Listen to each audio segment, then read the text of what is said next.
Jumpin' In on Manx Radio. With Howard and Chris Kane. Hello. Good evening. And welcome.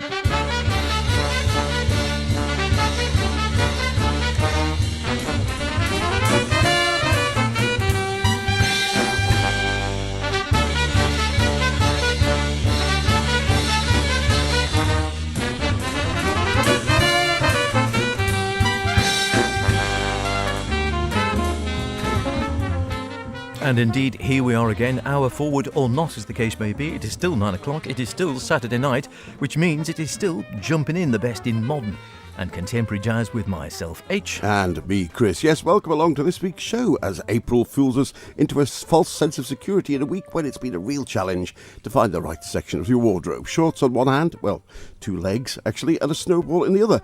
Hard to believe that TT's just a couple of months away. Still, variety, as they say. So, what has been keeping a spring in your step and a swing in your sledge this week, H? Either. Well, I'll keep it short and sweet. We have two classic birthday boys. We haven't had a birthday for a while. Now, like buses, two at once. And also, the very latest, A View with a Room. And actually, three at once. A birthday of contradictory opposites for me, the smallest number of changes, a vendor of orbs, spells and potions. And to start us up on the right track, here's Chris Trinidad's Changing Tides with Finding Somewhere Forever.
Finding Somewhere Forever from San Francisco-based Filipino-Canadian bassist Chris Trinidad. Chris is a feature on the SF scene as a session bassist, pianist and drummer, as well as a choral singer, composer, educator and conductor. And like so many others, he took advantage of the space lockdown afforded to try something new. He took the compositions from his 2014 release, Certain Times, and then invited a number of top arrangers around the globe to arrange the pieces for big band, a bit like the drummer Jared Schoenig, whose albums I've had on the Out show quite recently. He then contacted his original band members, who were also spread around the globe, as a quintet, giving them several parts each, and created a virtual big band, nonet, beg your pardon, not a quintet, but very good it is too. And that track, arranged by Lena Rulia, had hints of Kenny Wheeler's influence to my ears, but in any case, decide yourself. Changing Tides is out now on Iridium Records. Terrific stuff, really good sound, and I like that. Maria Schneider maybe sounds a bit Maria Schneider-esque, but I mean, there's such massive names in music, Maria and Kenny and a host of others, that it's very difficult if you're coming up not to be influenced by them one way or another. I think when we were talking to Katrina Windfeld, she was saying Dave Holland and his big band music she was strongly influenced by. We are going back a bit now. First of our birthday boys. Like I said, we haven't done a birthday for a few weeks at the very least, and then a week or so back, I noticed, a bit too late for the show, that it was the great Paul Motion's birthday, and also coming up, Charles Lloyd. So I thought, if I leave it too long, I'll forget it until next year. And I've always been a massive fan of Motion, all the way back to his drumming with Bill Evans, right the way through to the last albums he did on ECM, Garden of Eden and such like, the fantastic sort of spacious, dreamlike sound he had, leading. Some of his drums sometimes sound spacious and dreamlike, like they might do on this coming track, but also the wonderful space he found in his trio with Bill Frisell on guitar and guitar synth and Joe Lovano on tenor sax, which lasted, well, a goodly long time. I could have chosen so many. I thought I'd go back to the beginning, one of the first I heard. Fantastic album. It should have happened a long time ago. And this track, simply called India. Great to listen with headphones on, by the way, because it goes from left to right and back again with some of the percussion.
Still sounds great. It's amazing to think that music's almost 40 years old now, recorded back in 1984. Paul Motion, the first of our birthday boys today, would have been just celebrated something like 91st birthday. I think he was born in 1931, March the 25th. Died sadly in 2011, but played right up until 2010, I think, literally, less than a year before he passed away. Still sounding really good. One of those albums that originally I thought, don't know if I like this one really, and sort of had it on vinyl and sort of filed it away, and then came back years later and fell in love with it and loved it ever since, as indeed I have virtually all of Paul's music over the years. Great stuff. Birthday boy number one.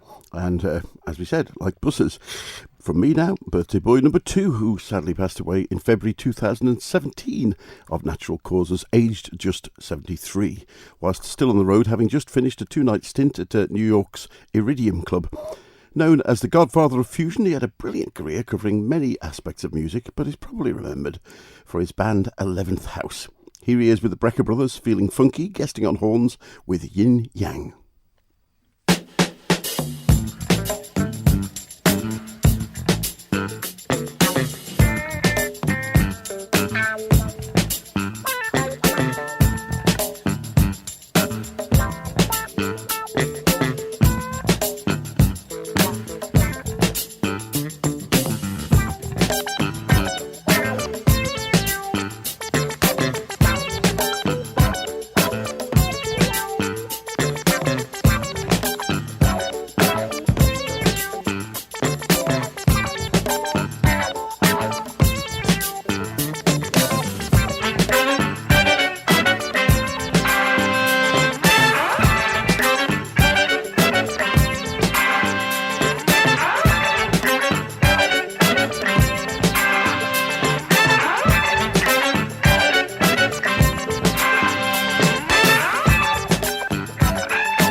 Ah, there they go. Off into the distance. Yes, I did say, of course, he was known as the godfather of fusion, but didn't say who he was. Larry Corrie L. Yin Yang from Aspects, the final of the 11th House albums, recorded back in 1976. He did have a tour planned with the reformed 11th House to go ahead in 2017, which was sadly not to be. But we were lucky enough to catch him at the Pizza Express in London. Only a year or two before he died. Exactly, the summer before, summer of 2016, with a blistering trio, Dill Cats, who we hadn't seen for years, on bass, and Gary Husband on the drums, and of course Larry on the guitar performing.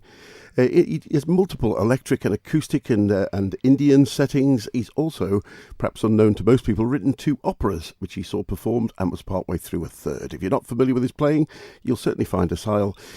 All the styles fell in easily under his fleet fingers, and you're bound to find something that you actually like. So, belated happy birthday to him. Indeed, and he came across as a really nice guy. I can't remember why we didn't get an interview with him. There must have been a reason. I think it was because he was tired. It was quite late, but we got a photograph. We'll have to stick that up on there. Absolutely. Yeah. You are listening to Jumpin' In with myself, H, and brother Chris, best in modern and contemporary jazz. Speaking of contemporary, no more contemporary than this. The new one from Trish Clues. Now, you've got to get it right. It's A View with a Room. Not a room with a view, a view with a room. It's out on Greenleaf on the 22nd of April on CD and digital. Cracking new album. Really been enjoying this one, has to be said, with various influences. 3 tracks dedicated to inspirational women, and also quite a sort of an element about the environment and climate change. We are talking to Trish next week, I think, or in the next week or two, to hear more about this album. In the meantime, how about a bit of this one? It's a bit late in the day for this, but it's a goodie nonetheless. Morning Song.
Lovely stuff.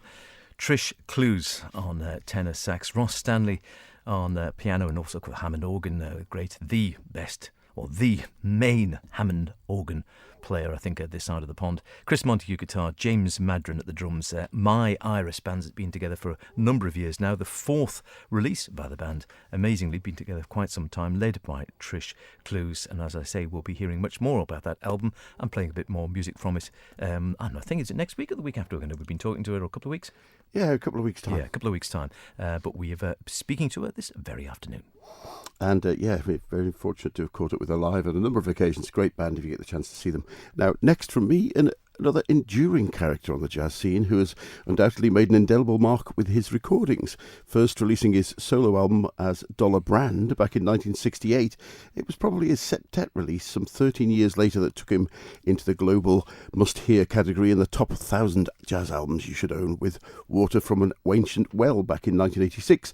Since then, Abdullah Ibrahim, now 87, has continued to release a balance of large ensemble and solo offerings. Now, for many years, on his birthday, he's performed solo concerts at the Herzinger Hall in Riedering in southeast Germany. He says it's one of his favourite venues, both for the acoustics and for the piano. And as he says, the devil lives on the stage. This is where the ego comes out. Recorded under lockdown in 2020 to an empty hole by a couple of socially distanced recording engineers from his recently released album Solitude, here's Mindif.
Abdullah Ibrahim with a typically understated piece, Mind If, that just draws you in with its introspective duty.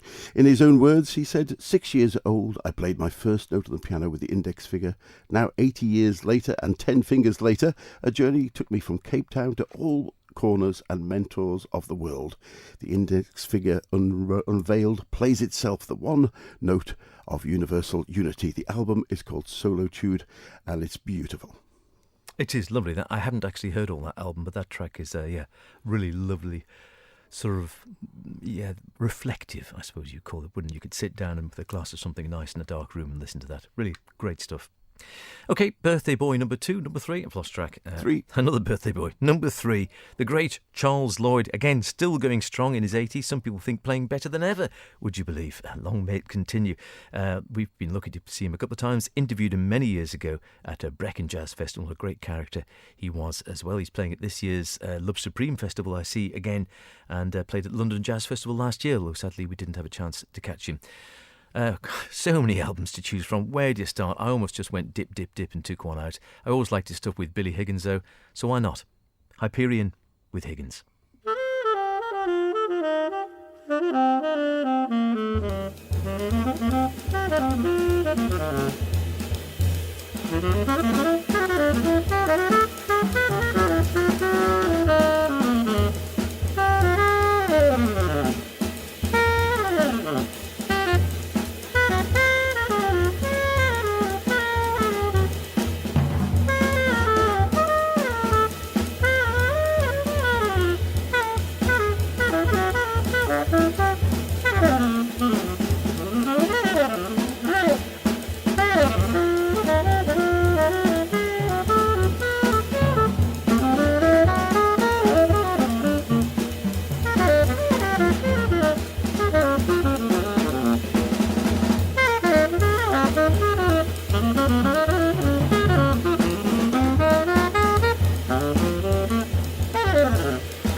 This is Jane Ara Bloom, and you're listening to Jumpin' In with Chris and H on Manx Radio. You most certainly are. We've just enjoyed the great Charles Lloyd, as I say. Happy birthday to Charles. He's I must look up his birthday. Have you got his birthday there? Have you got his birthday? He must be 80 something or other. Celebrated his birthday just a day or two back, I think, and is playing, in a lot of critics' views, better than ever. He sort of has already had one sort of retirement where he went to Big Sur and just went meditating for a number of years, then came back out with Michel Petrucciani back in the 80s, started playing again after he said, in his interview, he said, man, I just had to recharge my batteries because after all the excesses of playing with in the Flower Power days and going to the massive festivals with Judge Annette and all the rest of it when it was all very hippie orientated, and I think there was as many drugs around as there were pots of tea and glasses of water, then he just said, yeah, I just needed to back out, and it probably kept him going, I dare say, and kept him in good health. And here he is, still playing really well. And that one was coming back to 20 years ago, 2001, would you believe? 84 he is. 84. And yes, we were just recounting when we last interviewed him. We interviewed him and the great Billy Higgins and indeed John Abercrombie at Brecon Jazz Festival. And that was back about 22 years ago. That's terrifying. Time flies when you're enjoying yourself. Well, that's about it for this week's show, but we've just about got time to leave you with a track from debut album from Frederick H.D. I'm not sure the H.D. was part of his original name. Born in Warsaw in Poland, starting his classical piano studies just age 6, he then went on to study as a sound engineer before taking a performance place at Berkeley. His debut album sounds good. Here's Core Alchemist. See you next week. In high definition, perhaps. Bye for now.